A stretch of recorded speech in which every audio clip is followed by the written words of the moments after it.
Hey everyone, welcome back to the showdown series, जहां हर हफ्ते हम एक एपिक बैटल का डिस्कशन करते हैं जिसमें 1v1s, 2v2, टीम बैटल्स और भी बहुत कुछ देखने को मिलता है ओनली ऑन एनीमैन।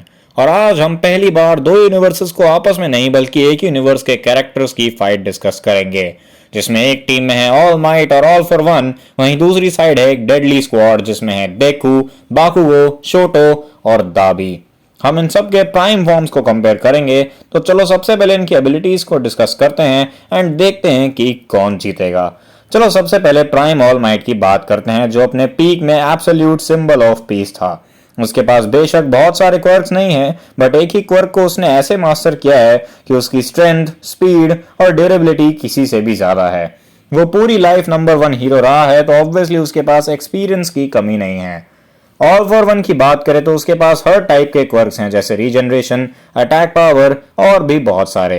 वो बहुत सेंचुरीज पुराना है और एक मास्टर टैक्टिशियन है। उसके पास हर सिचुएशन के लिए एक क्वर्क है और अपनी इंटेलिजेंस से वो ऑल माइट की स्ट्रेंथ का परफेक्ट यूज कर सकता है। ये दोनों एक दूसरे के कंप्लीट ऑपोजिट हैं। ऑल फॉर वन अपनी क्लेवरनेस के और क्वर्क रेंजेस के लिए जाना जाता है, वहीं ऑल माइट एक अनस्टॉपेबल फोर्स है जो अपनी प्योर स्ट्रेंथ पर रिलाय करता है। वैसे तो ये दोनों एनिमीज हैं, बट ये दोनों साथ में ऐसा डिस्ट्रक्शन क्रिएट कर सकते हैं जो यंगर वंस काउंटर करने में स्ट्रगल करेंगे। अब चलो इस न्यू जनरेशन स्क्वाड की बात करते हैं।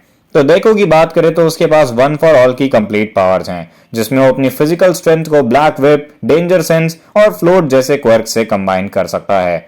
इतने सारे क्वर्क्स होने की वजह से उसके पास बहुत सारे ऑफेंस और डिफेंस ऑप्शंस हैं, कुछ ऐसा जो ऑल माइट के पास कभी नहीं था। दूसरे मेंबर बाकुओ की बात करें तो एक कॉम्बैट स्ट्रैटेजी और मोबिलिटी का प्रोडिजी है। उसके पास एक्सप्लोजन्स हैं जो कि बहुत ही ज्यादा मैसिव हैं एंड उसका एपी शॉट क्लस्टर अनमैच्ड है। करंट जनरेशन में one of the fastest character है। अपनी एलीट बैटल आईक्यू और स्पीड की वजह से वो ऑल माइट के अटैक्स डॉज कर सकता है और ऑल फॉर वन को भी डिस्ट्रैक्टेड रख सकता है। थर्ड मेंबर शोटो की बात करें तो उसका अपने क्वर्क पे कंप्लीट मास्टरी है, जिससे वो आइस और फायर के डिवास्टेटिंग कॉम्बिनेशंस कर सकता है। उसकी ultimate technique flash freeze heat wave एक सिटी लेवल थ्रेट है। शोटो के पास जो सबसे बड़ा एडवांटेज है वो ये है कि वो अपने आइस और फायर से पूरी बैटलफील्ड को रीशेप कर सकता है, which means he can control the movement of his opponent team. Finally दावी की बात करें तो उसका फायर पावर एंडेवर से भी ज्यादा है। इसका क्वर्क सेल्फ डिस्ट्रक्टिव है, बट ये बंदा डेथ तक फाइट करने का दम रखता है। इसकी फ्लेम्स इतनी लीथल हैं कि ऑल फॉर वन और ऑल माइट की ड्यूरेबिलिटी को भी चैलेंज कर सकते हैं। अब क्योंकि हमने सबकी एबिलिटीज डिस्कस कर ली है, तो चलो देखते हैं कि इस बैटल में जीतेगा कौन। देखो बैटल बहुत इंसेन होगा, बट मेरे हिसाब से ऑल फॉर वन और ऑल माइट जीत जाएंगे। क्यों? चलो बताता हूं। Reason number 1, raw power scaling. वैसे तो देखो ऑल माइट को सरपास कर चुका था, बट उसके लिए उसको अपने सारे क्वर्क्स यूज करने पड़ेंगे, वो भी एक साथ। वहीं पे प्राइम ऑल माइट और ऑल फॉर वन की डिस्ट्रक्टिव पावर बहुत ज्यादा है एंड एटलीस्ट कंट्री लेवल तो है ही। यंगर जनरेशन का कंबाइंड पावर स्ट्रॉन्ग है, बट ये डुओ एक अलग लेवल पे है। Reason 2, all for one countering. देखो ऑल फॉर वन का क्वर्क ना पावरफुल इंडिविजुअल्स को हराने के लिए ही डिजाइंड है। अगर दाबी या शोटो ज्यादा क्लोज गए तो वो उनका क्वर्क स्टील करके बाकुओ को भी हरा देगा, जिससे देखो कंप्लीटली अकेला पड़ जाएगा।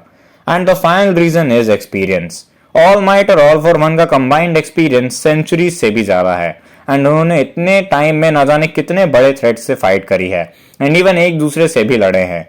ये एक ऐसा एडवांटेज है जो कि यंगर जनरेशन कैसे भी बीट नहीं कर सकती। न्यू जनरेशन के पास बस एक ही चांस है, और वो ये कि डेकू अपने क्वर्क्स को बेस्ट यूज करे और शोटो इन दोनों पावर हाउसेस को सेपरेटेड रखे अपने एरिया कंट्रोल से।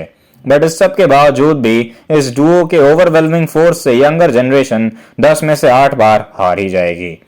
सो गाइस, आज के लिए बस इतना ही। वीडियो पसंद आया तो वीडियो को लाइक जरूर करना, चैनल पे नया आगे सब्सक्राइब करके जरूर जाना एंड गाइस आप मुझे कमेंट्स में बताना आपको क्या लगता है कि इस 2v4 बैटल में कौन जीतेगा। एंड गाइस अगर आपके और भी रिकमेंडेशंस हैं शोडाउन सीरीज के, तो वो भी आप मुझे कमेंट्स में दे सकते हो। गाइस अगर आप और भी एनिमे का कंटेंट देखना चाहते हो तो आप मेरे को मेरे इंस्टाग्राम पे फॉलो कर सकते हो।